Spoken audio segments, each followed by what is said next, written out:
Muy buenas tardes, ¿cómo están? ¿Cómo están? ¿Gustan hablar con ustedes otra vez?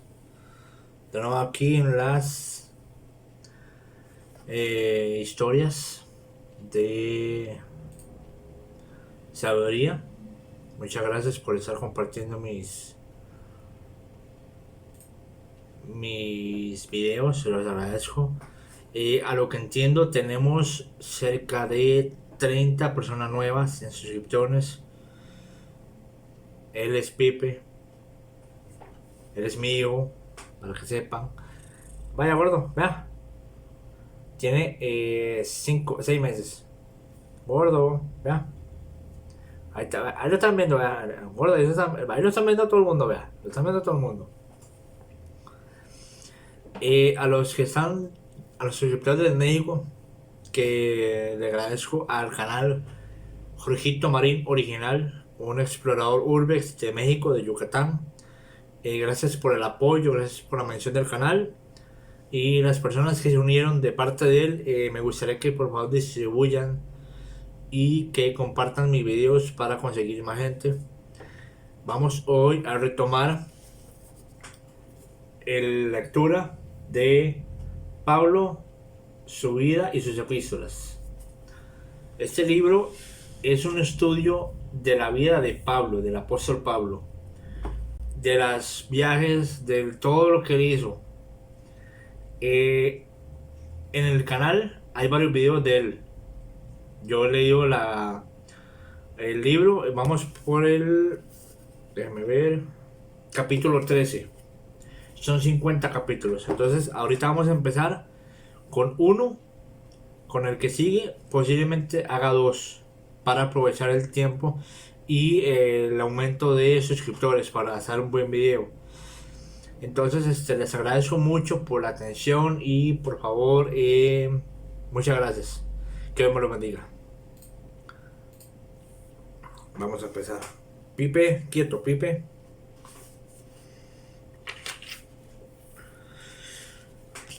Iba a hacer un video, pero tuve un desperfecto eléctrico, un circuito. Tuve el sábado pasado.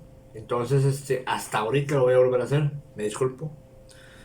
Voy a tratar de hacer otro el jueves.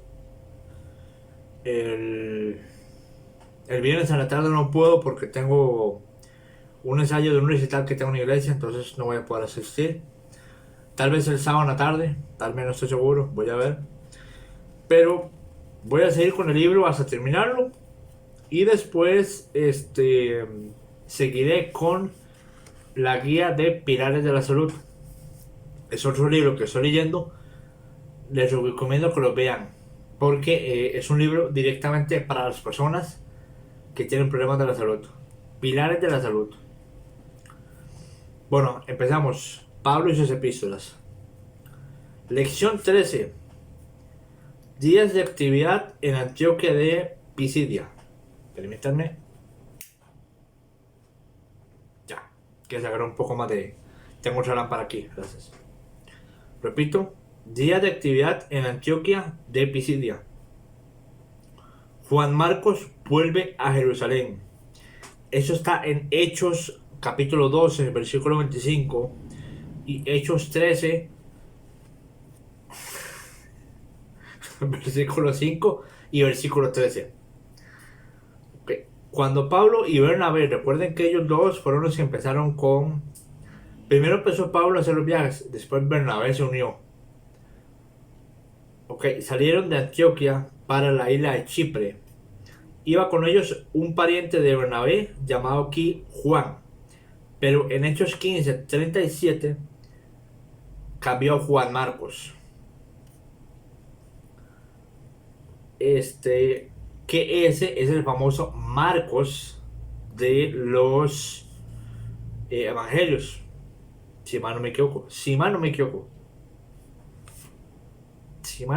Creo que sí, porque Marcos era doctor, si mal no me acuerdo. Marcos era doctor.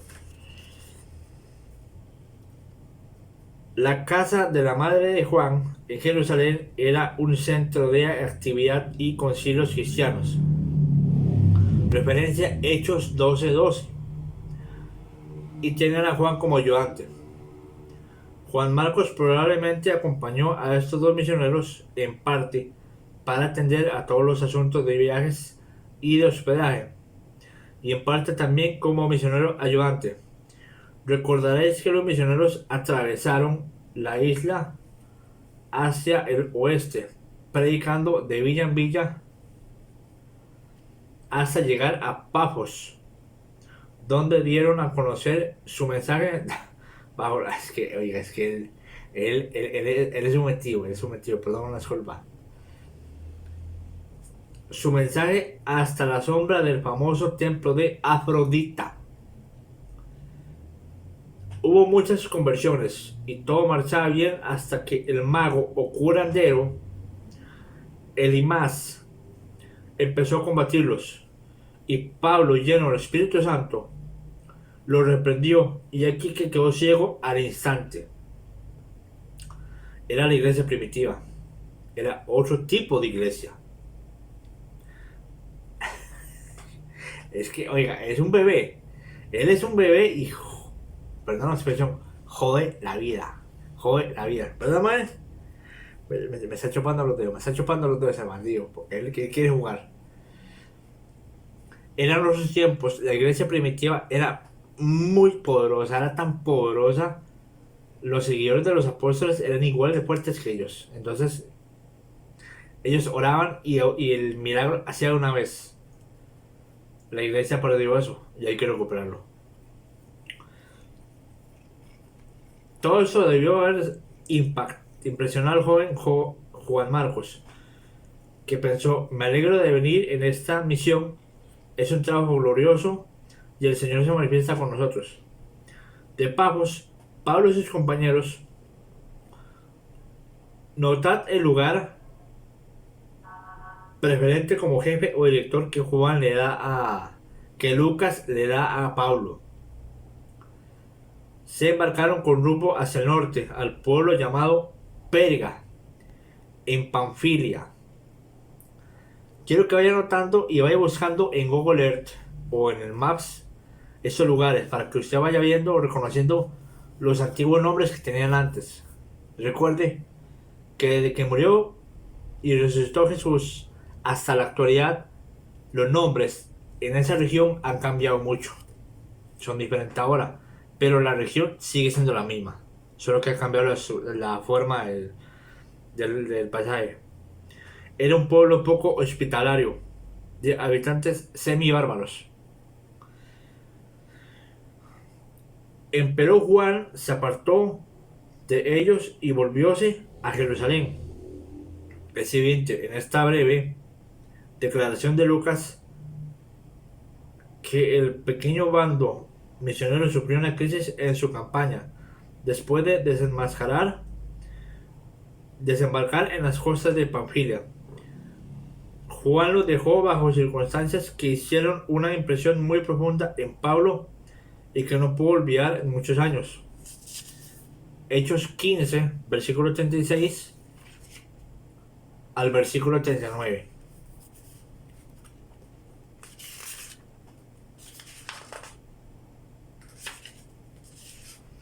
Es corto, el capítulo es corto, no se preocupen. No se nos dice por qué Juan volvió a su hogar. Evidentemente Pablo no dio su consentimiento para esta acción de parte de Juan. El hecho de que él no volvió a Antioquia a seguir su trabajo allí, sino que volviera a Jerusalén, parece indicar que había resuelto no tan solo no seguir en el viaje misionero, sino tener sus relaciones con Pablo y Bernabé.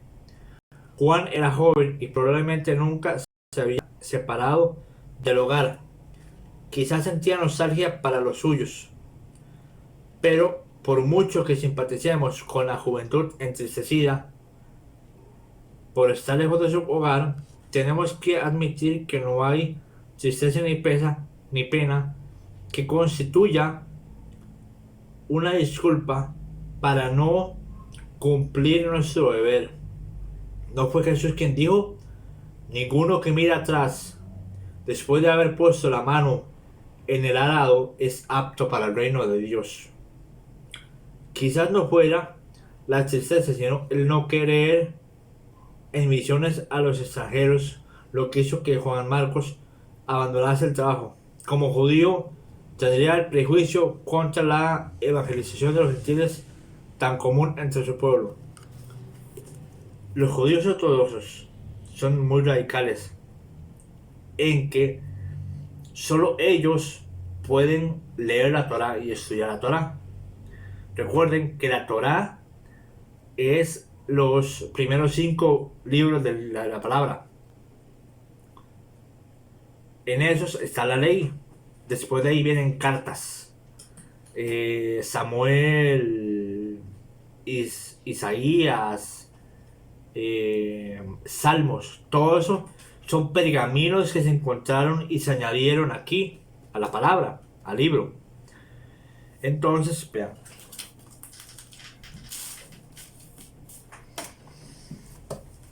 Esta es la Biblia que yo tengo. Biblia Renacer. Es una Biblia especializada en restauración. Significa que trae mucha ayuda bíblica para lo que uno no entiende. Entonces, en este libro están los 5 primeros libros.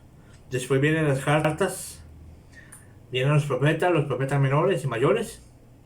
Después viene el nuevo evangelio, el nuevo evangelio, que traen son cartas también. Lucas, Romanos, todo eso fueron cartas, pergaminos que se encontraron a lo largo de la historia y se metieron aquí, lo compilaron, es todo. Pero los libros en sí son puras pergaminos. El tiempo era así y así fue como lo consiguieron y lo guardaron. Bueno, sigamos.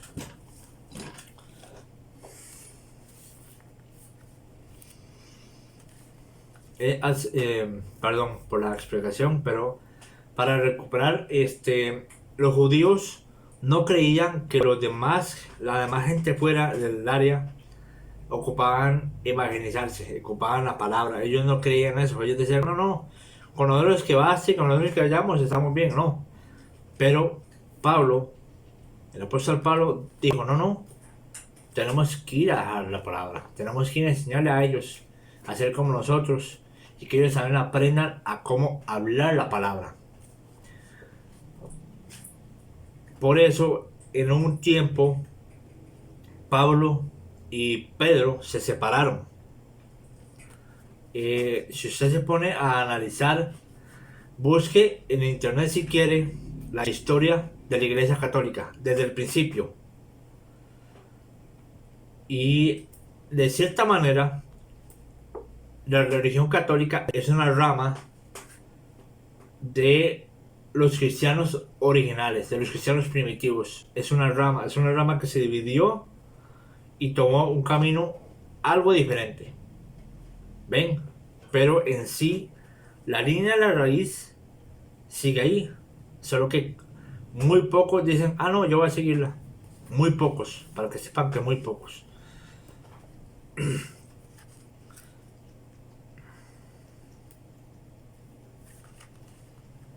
Hasta aquí los misioneros habían trabajado en lugares donde Bernabé era conocido y donde había algunos cristianos, pero ahora iban a las montañas de Panfilia, donde se encontraban solo los perros gentiles. Oiga bien, los perros gentiles. Y el joven evangelista no tenía el deseo de compartir con estos desechados los beneficios del evangelio. Quizás sentiría también que Pablo asumía el mando con demasiado menosprecio para Bernabé. Pablo nos da alguna luz sobre la situación en Gálatas 4, versículo 13. Dr. Ramsey sugiere la posibilidad de que Pablo fuera atacado por la fiebre malaria en la parte baja de Panfilia y que el viaje a Antioquía de Pisidia fuese emprendido en parte por el clima más solable de esta región montañosa. En estas montañas vivía gente muy peligrosa y este es el país a que se refiere Pablo en su relato. En peligros en despoblados y en peligros en el mar.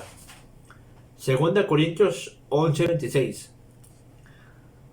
Era la región de aventuras, el país maravilloso de aquella época, y circulaban rumores de que bandidos vivían en los desfiladeros, así que pudo haber sido mera cobardía lo que hizo que Juan Marcos, un desertor, o quizás le pareciera tonto, siguiera a un hombre enfermo a través de los caminos peligrosos de las montañas de Tauro. Si eso es cierto, su abandono en este momento criticó cuando sus servicios eran tan necesarios. Debe de haber sido muy exasperante. El temor no es disculpa para la cobardía. Afortunadamente esto no es todo lo que sabemos de Juan Marcos, porque 7 años más tarde vemos que era el compañero de Pedro en Babilonia. Eso está en 1 Pedro 5, versículo 13. La Babilonia llena de amenazas por parte del fiero gentil y del judío fanático, y después, en el 63 después de Cristo, se dice algo más de él. Está con Pablo en el campamento pretorio en Roma. Pablo es un prisionero y Nerón está sobre el trono. Si Marcos era capaz de arriesgar su vida junto a la de Pablo en tales condiciones, seguramente había sabido vencer sus temores.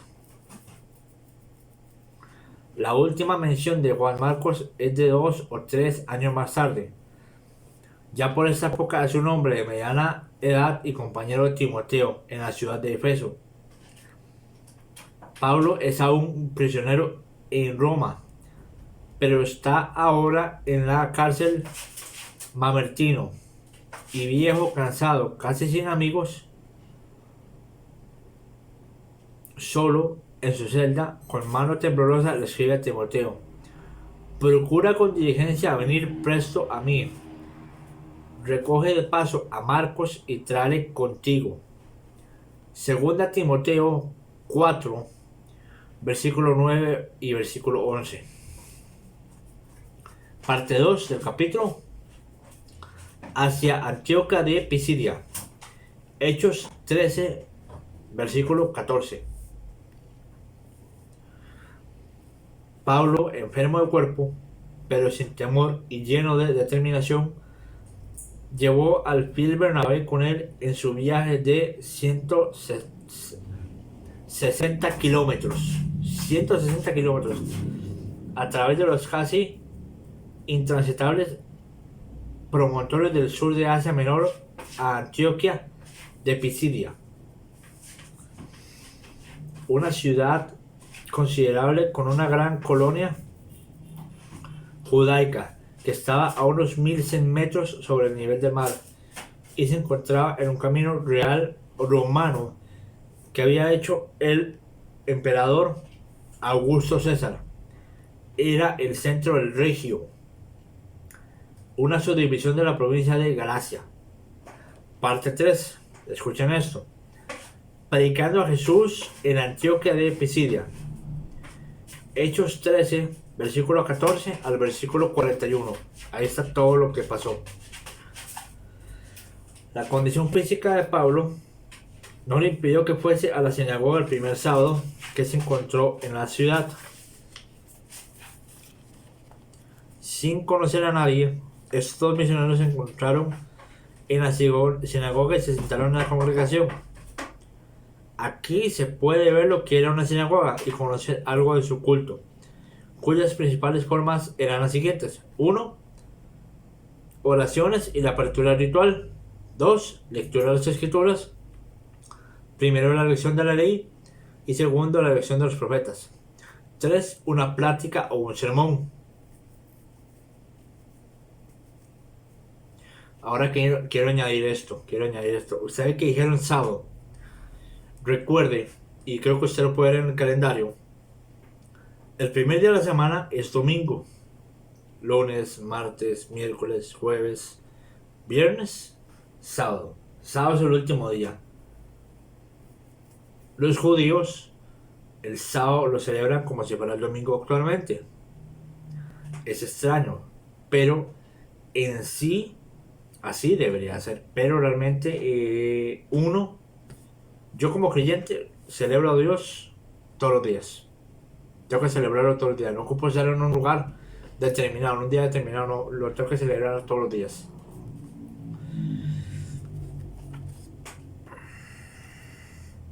No tenían predicador fijo, y después de la lectura de las escrituras, hombres instruidos o extranjeros que estuvieran presentes, a petición de los oficiales de la sinagoga, dirigían la palabra a la congregación. Una comparativa está en Lucas 4, versículo 14 al 21. Así pues, después de la lectura de las escrituras, los jefes de la sinagoga cortésmente se dirigieron a estos visitantes y les dijeron: si tienen una palabra de exhortación para el pueblo, hablad. Quizás el aspecto de Pablo y Bernabé dejaba ver que eran rabís viajantes. Rabís, para ellos, los judíos, son como sacerdotes, como pastores, como curas, eran líderes. Parte 4. El sermón de Pablo. Escuche bien. Al momento Pablo, que era el jefe al mismo tiempo que interlocutor, respondió a la invitación y con un gesto de mando que tantas veces usaba, obtuvo la atención de parte de la congregación y empezó a hablar.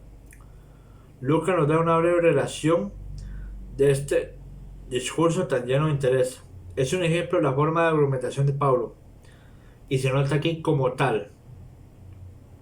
Empezó como le hizo Esteban, con enseñanzas y cuentos muy conocidos y muy caros al pueblo judío.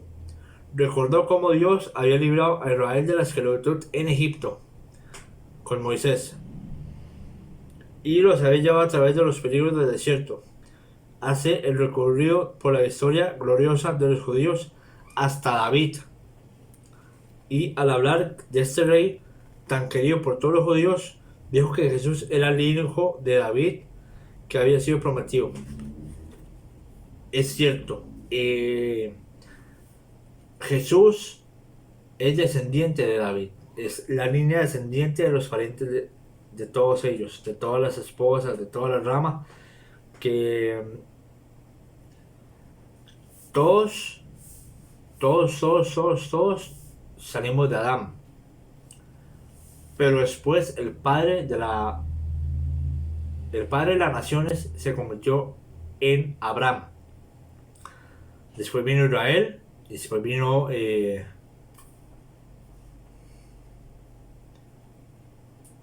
Jacob. No, Jacob es Israel, perdón. Entonces, Jesús tiene el linaje, tiene la sangre del linaje del rey David. Entonces sí, eso es cierto. Le recordó el testimonio de Juan el Bautista de que Jesús era el Salvador. Le demostró cómo los jefes judaicos habían cumplido las profecías del Antiguo Testamento cuando se crucificaron a Jesús y que David mismo profetizó su gloriosa resurrección. Les habló la vida llena de poder y gozo que se encontraba en Cristo, que ninguna ley judaica podía ofrecer un igual. Y terminó con una fervorosa amonestación de uno de los profetas incitándolos a no rechazar a este glorioso Salvador. Era un gran sermón, basando la nueva vida en Cristo sobre las enseñanzas del Antiguo Testamento, tan conocidas por los judíos. Parte quinta. Escuchen bien. Efectos causados por el sermón de Pablo. Hechos 13, 42 al 44. Esos son los versículos del 42 al 44. Este breve bosquejo del sermón de Pablo nos demuestra que era sin duda un gran predicador. No es de extrañar que el sermón impresionara profundamente. Muchas personas se acercaron a Pablo diciéndole que el sábado siguiente les hablase de estas cosas. O sea, lo invitaron al sábado siguiente, les gustó lo que habló él. Y después del servicio, mucha gente, llegándose a Pablo y a Bernabé, o sea, se acercaron a Pablo y a Bernabé, les decían que ellos creían que Jesús era el verdadero, el Mesías. En ese grupo se encontraban judíos y prosélitos, o gentiles, que habían aceptado la religión judaica. Durante la semana siguiente, el relato de estos extranjeros se extendió como si hubiese sido fuego por la ciudad. Pablo y Bernabé estarían muy ocupados durante la semana enseñando, visitando y proclamando el Evangelio donde quiera que se encontraban. Así que el siguiente sábado, multitudes llegaron a la sinagoga, tanto gentiles como judíos, y Lucas dice, reunióse casi toda la ciudad. O sea, casi toda la ciudad fue a la sinagoga ese día para oír la palabra de Dios. Los jefes de la sinagoga empezaron a ver que serían los efectos que les ocasionarían a ellos estos hechos maravillosos. Año tras año habían enseñado en la sinagoga y nunca habían venido multitudes para oírles. Sentían antipatía hacia Pablo y Bernabé. Eso es envidia. Antipatía es envidia. Sin ninguna causa justificada, salvo la mezquina envidia que surgía ya en sus corazones, y empezaron a criticarlos y a negar públicamente las enseñanzas de Pablo y de Bernabé. Lucas nos dice que blasfemaban, o sea, hablaban mal de Dios. Probablemente quería decir que esto, que negaban que Jesús era el Salvador del mundo. Tan terrible es el odio en el corazón humano que puede cegar, impidiendo ver las bellezas en la vida y en el carácter de Jesús. Y pronto los judíos que habían estado dispuestos a escuchar acerca del Mesías se llenaron de celo y de cólera.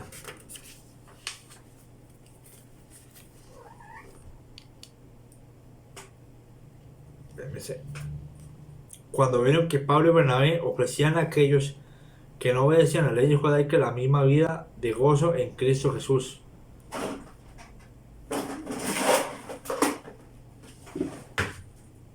Disculpen, es que anda jugando. Que les habían ofrecido a ellos mismos. Si esto es para todo el mundo, nosotros no lo queremos, decían. Parte 6. Pablo y Bernabé se vuelven a los gentiles. La oposición de los jefes judaicos pronto hizo que fuera imposible que Pablo y Bernabé hablasen en la sinagoga. Con valor le hicieron frente y le dijeron, era necesario que la palabra de Dios se os hablase a vosotros primero, más ya que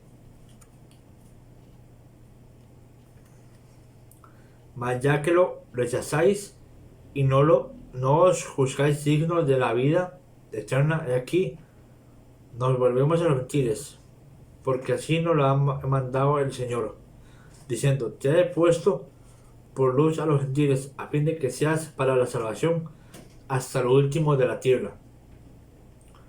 Cuando los gentiles oyeron que Pablo y Bernabé se proponían a seguir predicándoles a ellos, aun cuando los judíos les cerraban las puertas de la sinagoga, se llenaron de alegría. Parte 7.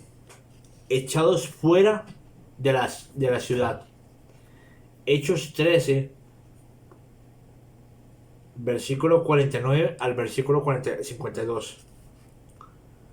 La predicación fuera de la sinagoga continuó por algún tiempo, quizás por meses, como es evidente por los resultados productivos en toda la subdivisión de la provincia en la cual estaba situada Antioquia. Eso está en el versículo 49. Los judíos ahora no tenían motivo de queja, mas Pablo y Bernabé no predicaban a sus miembros en la sinagoga, sino solamente a los gentiles. Los celos siempre ciegan, ofuscan a la mente, no permiten razonar, y así, bajo la influencia de estos sentimientos, los jefes judaicos determinaron poner fin a todo el movimiento.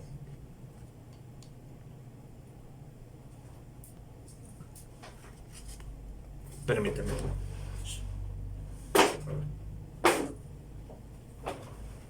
Que se pone a jugar con cosas y que va. Ok, tenían influencia con ciertas mujeres de rango en la ciudad y también con los oficiales, y usaron esa influencia para levantar prejuicios contra los misioneros. Sin duda, persuadieron a los oficiales que Pablo y Bernabé eran agitadores de pueblos lejanos y que sería bueno echarlos fuera. Así pues, cogiendo a los misioneros, los llevaron fuera de los límites de la ciudad y le dijeron que se alejaran. No valía la pena arriesgar sus vidas quedándose allí cuando había tantos lugares que necesitaban el evangelio. Así pues, los misioneros salieron de Antioquia y al hacer esto cumplieron 3 mandatos de Cristo. Huir de la persecución. Mateo 10:23. Repito, Mateo 10:23. Segundo, sacudir el polvo de los pies en señal de condenación. Mateo 10:14. Tercero, regocijarse en la persecución. Mateo 5:11-12.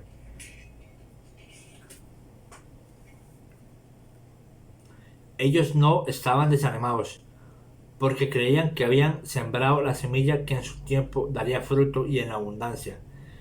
El resultado de su trabajo fue permanente y una iglesia cristiana fue establecida. Ahora voy a hacer unas preguntas respecto del capítulo. No las voy a anotar, las voy a poner de último para que las oigan. 1.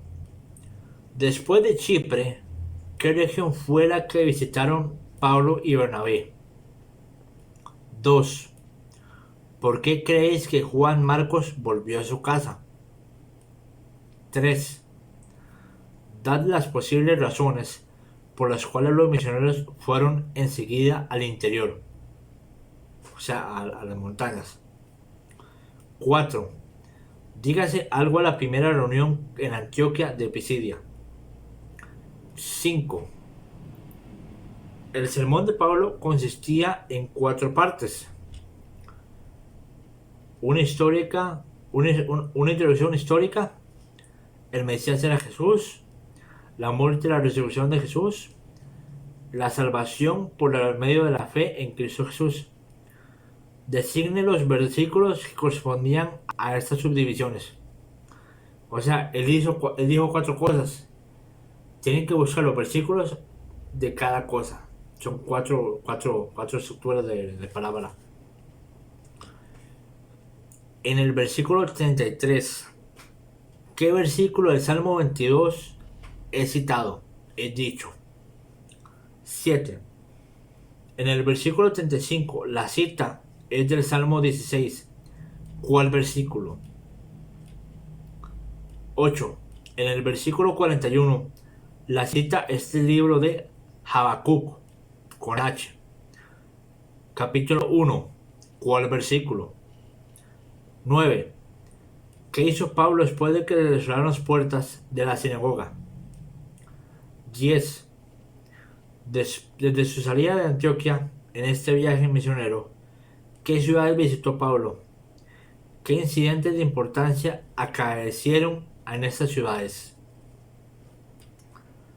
Esas son todas las preguntas. Ahora viene un texto último y terminamos el capítulo. El núcleo de la enseñanza de los apóstoles era la doctrina de la resurrección de Cristo. 1 Corintios 15, versículo 12 al versículo 15. Nosotros os anunciamos buenas nuevas. Esto está en el versículo 32 de 1 Corintios 15. Nunca tenéis que ofrecer una disculpa a persona alguna por hablarle de hacerse cristiano, porque al hacerlo le estáis ofreciendo la oportunidad más grande que se le puede ofrecer a un ser humano. Bueno, señores, aquí terminamos la lección. Yo voy a ver si sigo sacándolo esta semana nuevas. Quiero igual agradecer a los nuevos suscriptores. En la descripción voy a poner el canal secundario que tengo yo sobre senderismo en montaña, por si gustan añadirse, por si gustan suscribirse.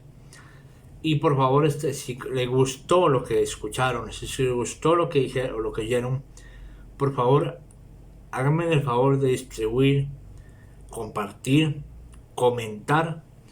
Todo eso yo lo publico para que lo vean. Que Dios me los bendiga. Hasta la próxima vez que nos veamos. Y voy a estar subiendo videos en este canal más seguido. Que Dios me lo bendiga y hasta luego. Chao.